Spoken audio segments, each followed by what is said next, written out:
The Galactic Assassins Guild. The neon-lit streets of Xylox Prime buzzed with activity as beings from 100 different worlds hurried about their business. Amidst the chaos, a hooded figure slipped through the crowds, its movements fluid and purposeful. This was Zarnik, one of the most feared assassins in the known galaxy. Zarnik's destination was a seedy bar tucked away in the planet's underbelly. As he entered, the patrons fell silent, their eyes following his every move. He made his way to a secluded booth where a nervous-looking Traxian waited. "You're late," the Traxian hissed, his tentacles twitching with anxiety. Zarnik's mandibles clicked in annoyance. "I arrive precisely when I mean to, Glox. Now, what's this job you've called me here for?" Glox leaned forward, lowering his voice. "I need you to eliminate a human." The assassin's compound eyes widened, and he let out a harsh, clicking laugh. "A human? You can't be serious." "I am entirely serious," Glox insisted. "This human has been causing problems for my business. I want them gone." Zarnik's laughter ceased abruptly. "No. No. What do you mean, no? I'm offering triple your usual fee."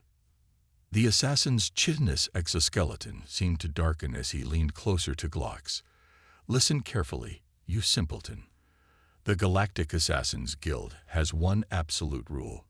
We don't kill humans." Glox's bioluminescent patches pulsed with confusion. "But why? They're just another species. Surely they can't be that difficult to eliminate." Zarnik sighed, a sound like sandpaper rubbing together. "You're new to this part of the galaxy, aren't you? Let me educate you on why we don't take contracts on humans." The assassin ordered 2 drinks from a passing server bot, then settled back in his seat. It all started about 50 Earth years ago. Humans were still relatively new to the galactic scene. They'd made first contact, joined the Galactic Council, and were beginning to establish colonies on other worlds. At first, we didn't think much of them. They seemed fragile compared to many other species. Their lifespans were short, their bodies easily damaged. But we quickly learned that appearances can be deceiving. Zarnik took a sip of his drink, his mandibles working carefully around the glass. The first assassin to take a contract on a human was Vextor the Silent. He was one of our best. Could kill a Kronan battle master in its sleep without making a sound. The target was a human diplomat named Sarah Chen. Vextor followed her for days, learning her routines, planning the perfect moment to strike. When he finally made his move, he thought it would be quick and clean. Instead, Sarah Chen broke his arm in 3 places, dislocated his shoulder, and left him tied up for the authorities. Glox's eye stalks twitched in disbelief. One human female defeated Vextor the Silent. "Oh, it gets better," Zarnik continued. "The next attempt was made by the Toxin twins. They tried to poison a human business tycoon named Marcus Blackwood. They used a neurotoxin that could kill a Jergorian whale. Want to know what happened?" Glox nodded, entranced by the story.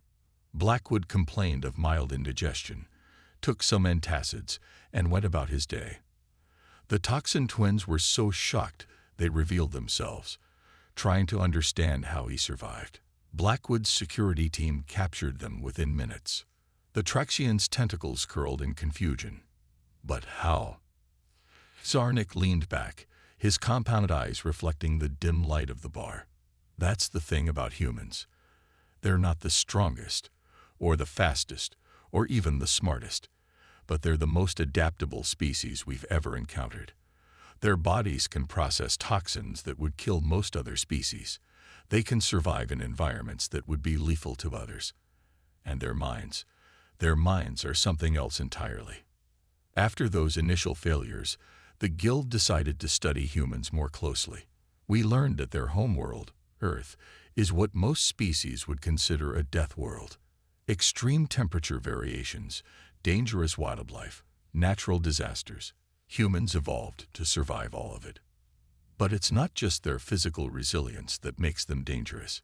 It's their creativity, their ability to think outside the box. Every time we came up with a new method to eliminate a human target, they'd find some unexpected way to survive and turn the tables on us. Glox's bioluminescent patches pulsed rapidly as he processed this information. Surely there must be some way to kill them reliably. Zarnik's mandibles clicked in what might have been amusement. Oh, there is. Overwhelming force usually does the trick. Drop a neutron bomb on them from orbit, that sort of thing. But here's the catch. If you succeed in killing a human, especially through such extreme measures, you'd better have the fastest ship in the galaxy and a hiding place in another dimension. Why? Glox asked, his voice barely a whisper. Because the other humans will come for you, Zarnik said, his voice deadly serious. They call it human tenacity, but I call it madness. They don't stop. They don't give up. If you kill one of their own, they will hunt you to the ends of the universe. And they're frighteningly good at it. The assassin finished his drink and stood up. So, no Glox. I won't take your contract. No member of the Galactic Assassins Guild will. We've learned our lesson. Humans are off limits. As Zarnik turned to leave, Glox called out, "Wait, what am I supposed to do about my problem then?" The assassin paused, looking back over his shoulder. "My advice, make peace with the human. Offer them a deal. Form a partnership. Humans can be reasonable if you approach them the right way. And trust me, you'd much rather have them as allies than enemies." With that, Zarnik melted back into the crowd, leaving a stunned Glox to ponder the unexpected lesson in galactic politics and survival. As the assassin made his way back to his ship, he couldn't help but chuckle to himself. Humans, with all their contradictions and surprises, had changed the face of galactic society in ways they probably didn't even realize, and as much as they sometimes terrified him. Zarnik had to admit, life in the galaxy was far more interesting with humans around. The human enigma. The sleek, silver spacecraft cut through the star-studded void of space, its destination the bustling trade hub of Nexus Station. Inside the ship's plush cabin, Glox, the Traxian, nervously fiddled with his tentacles, still mulling over his conversation with Zarnik. "Approaching Nexus Station, sir," the ship's AI announced. Docking procedures initiated. Glox acknowledged the AI and steeled himself for what was to come. If he couldn't eliminate the human problem, he'd have to find another solution, and that meant facing the human directly. As he disembarked, the cacophony of Nexus Station assaulted his senses. Beings from across the galaxy haggled, argued, and conducted business in a dizzying array of languages. Glox made his way through the crowded corridors, his destination a small office in the station's commercial district. The door slid open as he approached, revealing a surprisingly Spartan room. Behind a simple desk sat the human who had been causing him so much trouble, Alexis Chen, independent trader and thorn in Glox's side. "Ah, Glox," Alexis said, a smile playing at the corners of her mouth. "I was wondering when you'd show up. Please, have a seat." The Traxian settled into a chair designed to accommodate various alien physiologies. "Ms. Chen, I believe we need to discuss our business arrangements." Alexis leaned back, her dark eyes studying Glox intently. "Indeed we do. But first, let me guess, you tried to have me killed, didn't you?" Glox's bioluminescent patches flared in shock. "How did you?" "Oh, please," Alexis chuckled. "It's a tale as old as interstellar trade. Competitor becomes too successful, someone decides to take the easy way out. But let me tell you something, Glox. I've survived attempts by professionals far more competent than whoever you might have hired." The Traxian's tentacles curled in embarrassment and fear. I didn't actually hire anyone. The assassin refused the job." This seemed to pique Alexis's interest. "Really? Well, that's a first. Usually, I have to teach them the error of their ways personally. So, what changed your mind?" Glox recounted his conversation with Zarnik, watching as Alexis' expression shifted from amusement to thoughtfulness. "Interesting," she mused when he finished. "It seems our reputation precedes us. But Glocks, did you ever stop to consider why I've been so successful in markets you once dominated? The Traxian's eye stalks swiveled in confusion. Your prices are impossibly low. You must be operating at a loss, undercutting everyone just to drive us out of business. Alexis sighed, shaking her head. That's short-term thinking, my friend. I'm not here to drive anyone out of business. I'm here to expand the market for everyone. She stood up and walked to a large view screen on the wall, activating it with a gesture. A complex web of trade routes and economic data filled the screen. Look here, she said, pointing to a series of nodes. These are the traditional trade routes your company has used for centuries. Stable, predictable, profitable, but also stagnant. With another gesture, new lines and nodes appeared on the map, pulsing with energy. These are the new routes and markets I've been developing. Yes, the initial profits are lower, but look at the growth potential. Glock studied the map, his clever Traxian mind beginning to see patterns he'd missed before. But how? Some of these routes pass through areas we've always considered too dangerous or unprofitable. Alexis smiled. That's where human ingenuity comes in. We don't just accept things as they are. We're always looking for ways to overcome obstacles, to turn disadvantages into advantages. She zoomed in on one particular route. Take this path through the Vortex Nebula. Your ships can't navigate it because the electromagnetic interference disrupts your sensors, right? Glocks nodded, remembering the disastrous attempts his company had made to chart the nebula. Well, Alexis continued, we developed a new navigation system that actually uses the electromagnetic fluctuations as guideposts. It's not only safer than traditional methods in the nebula, but it's also faster. The Traxian's mind reeled at the implications, but the development costs for such a system must have been astronomical. They were, Alexis admitted, but that's another thing about humans. We're willing to take risks to invest in the future, and we're not afraid to learn from our failures. She sat back down, fixing Glocks with an intense gaze. Which brings me to why I wanted to meet with you. Glocks, I'm not here to run you out of business. I want to partner with you. Partner. Glocks's voice was a mixture of surprise and suspicion. Alexis nodded. Think about it. You have centuries of experience in these markets, established relationships with clients. What you lack is the innovation, the drive to expand beyond your comfort zone. That's what I bring to the table. She leaned forward, her eyes shining with enthusiasm. Together, we could revolutionize trade in this sector. Your stability combined with human adaptability and creativity. We could open up markets neither of us could reach alone.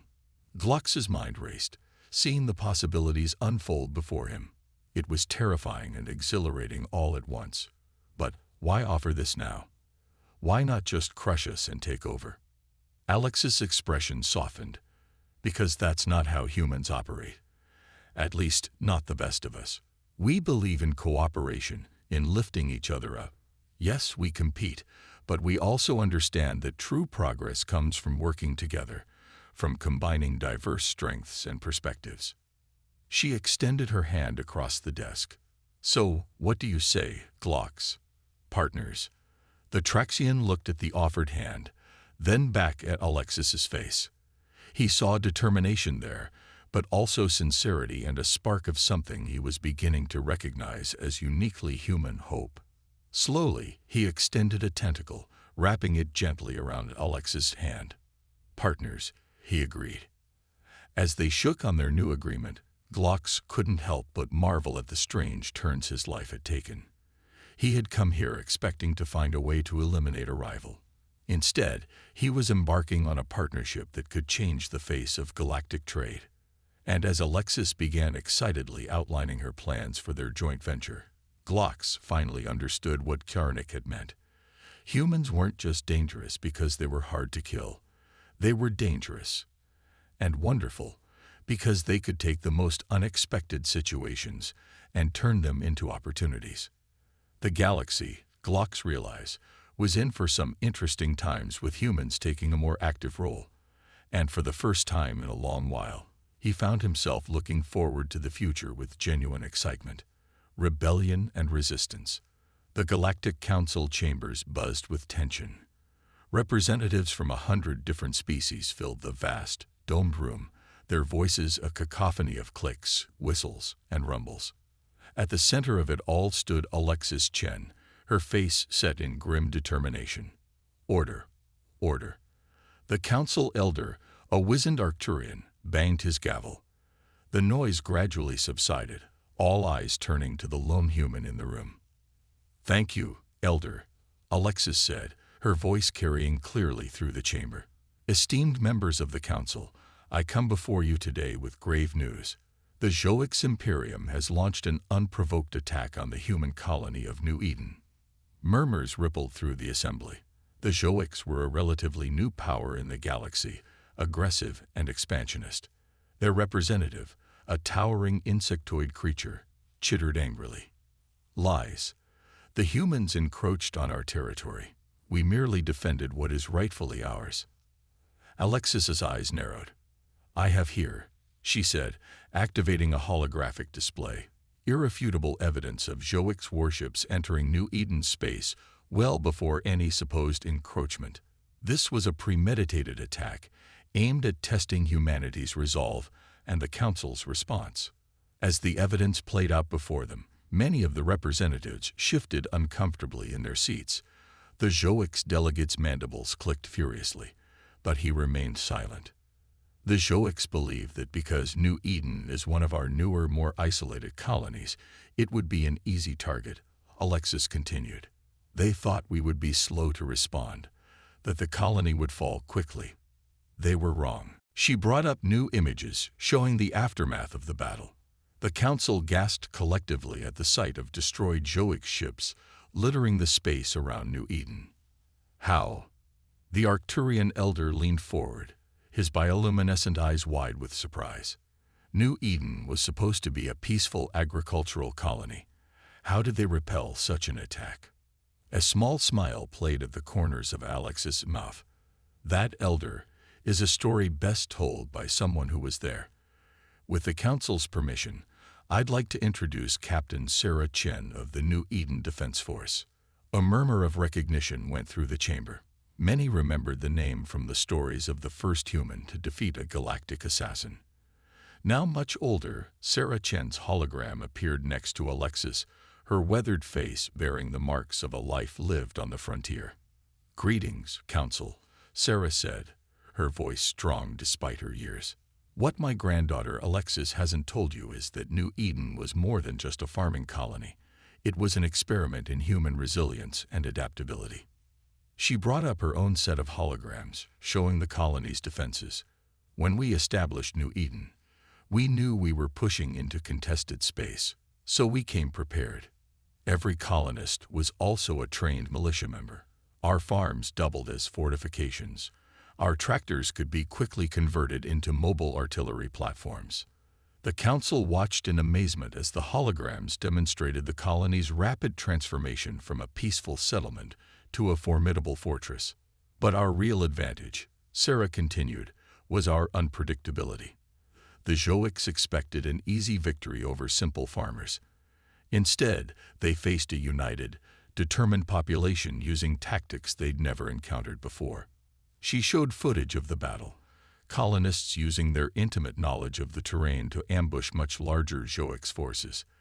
Improvised weapons and repurposed farming equipment proved surprisingly effective against the invaders' advanced technology. "We didn't just repel the Joix," Sarah said, her voice filled with pride. "We captured several of their ships intact, including one of their command vessels. The intel we've gathered will be crucial in understanding and countering their future moves." The council chamber erupted in excited chatter. The Joix representative, looking decidedly uncomfortable, tried to interject. "This is an outrage. The humans are clearly more militarized than they've led us to believe. They are a threat to galactic peace." Alexis stepped forward again. "No," she said firmly. "We are a safeguard for galactic peace. Humanity doesn't seek war, but we will always be prepared to defend ourselves and our allies. Which brings me to the real reason I'm here today. She looked around the chamber, meeting the eyes of each council member. The Joix attack on New Eden is just the beginning. We've uncovered plans for a massive expansion, threatening not just human colonies, but many of your worlds as well. Alexis brought up a galactic map showing the Joix's planned conquest.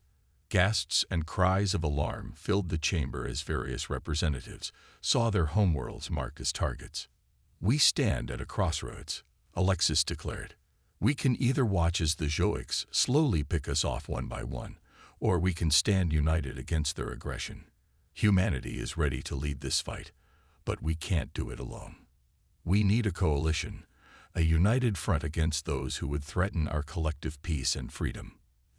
The chamber fell silent as the council members contemplated her words. Then, slowly, one by one, they began to stand. The Traxian representative, Glox, was the first to speak. "Humanity has shown us the power of adaptation and cooperation. The Traxian Confederation stands with Earth." Others quickly followed suit. The Arcturian elder nodded solemnly. "For too long, we have relied on outdated protocols and bureaucracy to maintain peace. Perhaps it's time we learned from humanity's example. The Arcturian syndicates will join your coalition." As more and more representatives pledged their support, the Joix delegate found himself increasingly isolated. With a final angry chitter, he stormed out of the chamber. Alexis watched him go, her expression a mixture of determination and regret. She hadn't wanted it to come to this, but humanity was ready. They had learned from their own long, bloody history that freedom often came at a price, but it was always worth fighting for. As the newly formed coalition began to discuss strategy, Alexis caught her grandmother's eye. Sarah gave her a proud nod, then winked out of existence as her hologram disappeared. Alexis took a deep breath, steeling herself for what was to come. The galaxy was about to learn what humanity was truly capable of when pushed to the brink, and she would make damn sure that it was a lesson no one would ever forget. The turning tide. The war against the Joix Imperium had raged for 2 grueling years. Across the galaxy, worlds burned and civilizations teetered on the brink of collapse. The coalition, led by humanity, had suffered heavy losses, but they had also dealt significant blows to the Joix war machine. On the bridge of the ESS Prometheus, Earth's most advanced battleship, Admiral Alexis Chen stood before a holographic display of the latest battle plans. Her face, etched with new lines of worry and determination, was illuminated by the soft blue glow of the projections. "Status report," she commanded, her voice carrying the weight of countless difficult decisions. Her XO, a tall Arcturian named Zoller, stepped forward. "The Joix have pushed back our forces in the Orion Arm, Admiral. They've taken control of the Centauri Gateway." Alexis's jaw tightened. The Centauri Gateway was a crucial strategic point, a nexus of wormholes that could allow the Joix to strike at the heart of Coalition space. "What about Project Lazarus?" she asked, turning to the ship's AI interface. A shimmering hologram of a human face appeared. "Project Lazarus is at 89% completion, Admiral. Dr. Mabake estimates another 48 hours before it's ready for deployment." Alexis nodded, a glimmer of hope in her eyes. Project Lazarus was humanity's ace in the hole, a weapon that could turn the tide of the war. But they needed to buy more time. "All right," she said, addressing her command staff. "We can't let the Joix consolidate their hold on the gateway. We're going to launch a counterattack." Her officers looked at her in surprise. "But Admiral," Zyler protested, "we don't have the ships to mount a full-scale assault." A small, determined smile played at the corners of Alexis's mouth. "Who said anything about a full-scale assault? We're going to use what the Joix consider our greatest weakness against them, our unpredictability." Over the next hour, Alexis outlined her plan. It was audacious, borderline insane by the standards of traditional space warfare, but that was exactly why it might work. As the Prometheus and its small fleet of ships dropped out of FTL near the Centauri Gateway, alarms blared across the Joix fleet. The insectoid aliens scrambled to battle stations, expecting a frontal assault. Instead, they watched in confusion as the human ships began to emit a strange, pulsating energy field. On the bridge of the Prometheus, Alexis gave the order. Activate the Pied Piper protocol. The energy field intensified, and suddenly, the vast swarm of automated defense drones surrounding the Joix fleet began to behave erratically. Thousands of the small, deadly machines broke formation, turning on their own ships. By the Hive Queen, the Joix commander chittered in disbelief. What sorcery is this? But it wasn't sorcery. It was the result of months of careful study of captured Joix technology, combined with humanity's expertise in electronic warfare. The Pied Piper protocol exploited a fundamental flaw in the Joix drone control systems, one that the aliens had never considered because it required a level of improvisation foreign to their rigid, hive mind thinking. As chaos engulfed the Joix fleet, Alexis pressed the advantage. All ships, commence attack pattern Omega. Fly casual. The Coalition fleet surged forward, but not in the tight, orderly formation the Joix expected. Instead, each ship followed in seemingly random, erratic path. Joix targeting systems, designed to predict enemy movements based on standard tactical doctrines, couldn't get a lock. On board the Prometheus, Zilar watched in awe as human pilots pulled off maneuvers that seemed to defy the laws of physics.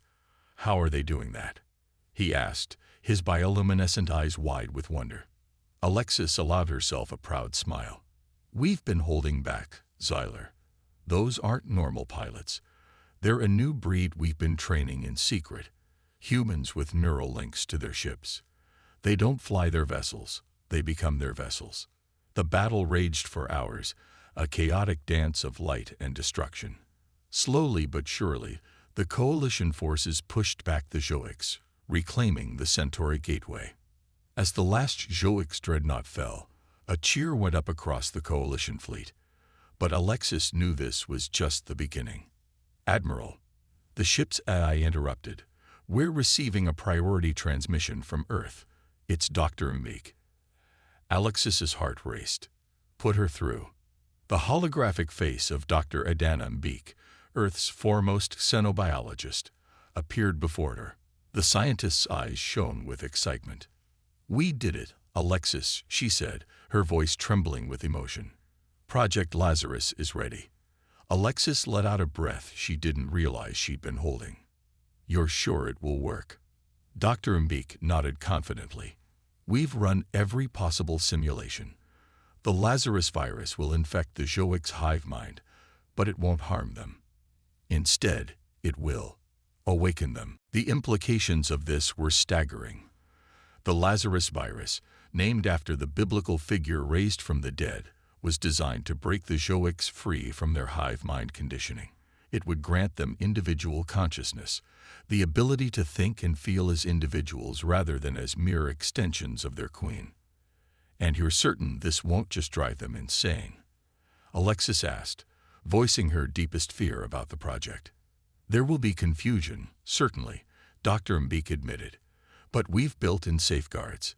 The virus will gradually awaken their individuality, while also imparting a deep aversion to violence. We're not just stopping the Joix, Alexis. We're giving them the chance to rediscover who they are as a species." Alexis closed her eyes, feeling the weight of the decision before her. This wasn't just about winning a war. It was about fundamentally changing an entire species. The ethical implications were enormous. But as she opened her eyes and looked out at the starfield beyond her ship, at the worlds that had suffered under Joix aggression, she knew there was no other choice. "Do it," she said softly. "Initiate Project Lazarus." As Dr. Mbik's hologram winked out, Alexis turned to her crew. Their faces showed a mixture of hope and apprehension, mirroring her own feelings. "Send word to all Coalition forces," she ordered. "Fall back to defensive positions and prepare for possible confusion among enemy forces. And let's hope that in giving the Joix their humanity, we don't lose our own." As the orders were relayed, Alexis stared out into the vast expanse of space. Humanity had come so far, faced so many challenges. Now they stood on the brink of not just ending a war, but potentially reshaping the future of the galaxy. Whatever happened next, Alexis knew one thing for certain: the universe would never be the same again. A new galactic order. 5 years had passed since the deployment of Project Lazarus. The galaxy, once torn apart by the Joix War, was slowly healing. On the newly established neutral space station Unity, representatives from across the known universe gathered for a historic summit. Admiral Alexis Chen, now serving as Earth's ambassador to the Galactic Council, stood at the podium, surveying the diverse assembly before her. The chamber was filled with beings of all shapes and sizes, from the towering Arcturians to the diminutive Traxians. But what caught her eye were the Joix delegates, their once rigid postures now more relaxed, their compound eyes gleaming with a newfound sense of individuality. "Fellow sentients," Alexis began, her voice carrying the weight of years of struggle and hard-won wisdom. "We stand here today, not as conquerors or the conquered, but as equals, united in our desire for peace and progress." She paused, allowing her words to sink in. 5 years ago, we faced extinction. The Joix Imperium threatened to consume us all. But in our darkest hour, we discovered a truth that has forever changed the course of galactic history. Alexis gestured towards the Joix delegates. "We learned that even our greatest enemies could become our strongest allies, if only given the chance to see the world through new eyes." Kazara, the lead Joix representative, stepped forward. Once a fearsome warrior drone, she now moved with a grace born of self-awareness. "Ambassador Chen speaks the truth," she chittered, her translator conveying the emotion in her voice. "The Lazarus Project did not destroy us, as we feared. It freed us." A murmur ran through the assembly. Many still found it hard to reconcile the peaceful Joix of today with the relentless swarm that had nearly conquered the galaxy. "We were slaves," Tazera continued, "bound by a hive mind that suppressed our individuality. We knew only conquest and expansion. But now we have discovered the joy of personal choice, of art, of love." She turned to Alexis, her compound eyes somehow conveying gratitude. "Humanity gave us this gift, at great risk to themselves. We can never fully repay this debt, but we can strive to be worthy of the second chance we've been given." Alexis nodded, a small smile on her face. "The path to this moment has not been easy," she said, addressing the chamber once more. "The awakening of the Joix brought chaos before it brought peace. We've all had to adapt, to challenge our preconceptions about one another." She brought up a holographic display, showing the progress made over the past 5 years. Former Joix warships, converted into scientific vessels, exploring the farthest reaches of the galaxy. Joint colonies where humans worked alongside Arcturians, Traxians, and even Joix, combining their unique strengths to terraform inhospitable worlds. But through it all, Alexis continued, we've held on to the principles that guided us through the darkest days of the war. Adaptability, creativity, and above all, the belief that every sentient being deserves the chance to chart their own destiny. She turned to a specific section of the audience, where Kazarnik, the former assassin, sat alongside other members of the now reformed Galactic Peacekeepers. We've learned that true strength lies not in our ability to harm, but in our capacity to heal, to understand, to forgive. Kazarnik nodded solemnly, his mandibles clicking in agreement. The Peacekeepers, once a guild of assassins, now served as mediators and protectors, using their skills to maintain the fragile peace. And so, Alexis said, her voice rising with passion, I stand before you today to propose a new galactic order. Not an empire, not a confederation, but a true union of free peoples. A galactic alliance founded on the principles of mutual respect, shared knowledge, and collective progress. She outlined her vision, a decentralized yet united galaxy where each species could maintain its unique culture while contributing to the greater good. Joint scientific endeavors, open trade agreements, and a collective defense pact that would make any future would-be conquerors think twice. As Alexis spoke, she could see the excitement building in the chamber. Even the most conservative representatives leaned forward, caught up in the possibility of a truly united galaxy. There will be challenges, Alexis acknowledged as she neared the end of her speech. Old prejudices die hard, and the scars of war do not fade overnight. But I believe that the trials we've faced have prepared us for this moment. She looked out over the assembled representatives, making eye contact with as many as she could. In the darkest days of the war, humanity's greatest strength was not our weapons or our strategies. It was our hope, our unshakable belief that a better future was possible, if only we were brave enough to fight for it. Alexis's voice softened, filled with determination. Today, I ask you to share in that hope, to take the first steps towards a future where our children will look to the stars not with fear, but with wonder, where the diversity of life in our galaxy is celebrated, not feared, where we stand united, not in conquest, but in our shared quest for knowledge and understanding. She spread her arms wide, encompassing the entire chamber. The choice is yours. Will you join us in building this new future? For a moment, the chamber was silent. Then, slowly at first, but with growing enthusiasm, the representatives began to stand. Cheers and applause filled the air, a cacophony of diverse voices united in hope. As Alexis watched the historic moment unfold, she felt a tap on her shoulder. She turned to see her grandmother, Sarah Chen, smiling proudly.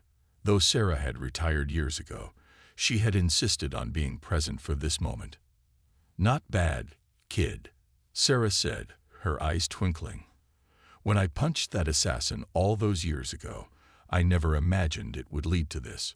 Alexis laughed, feeling the weight of responsibility lift, if only for a moment. "Well, you always said humans had a knack for the unexpected."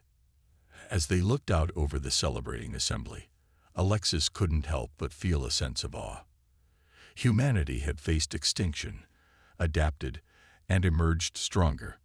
They had turned enemies into allies and reshaped the very fabric of galactic society. Yet she knew this was just the beginning. Out there in the vast expanse of the universe, new challenges and wonders awaited. But whatever the future held, Alexis was certain of one thing: humanity, and their new allies, would face it together. The stars, once a battlefield, now beckoned with the promise of endless possibilities, and the galaxy would never be the same again.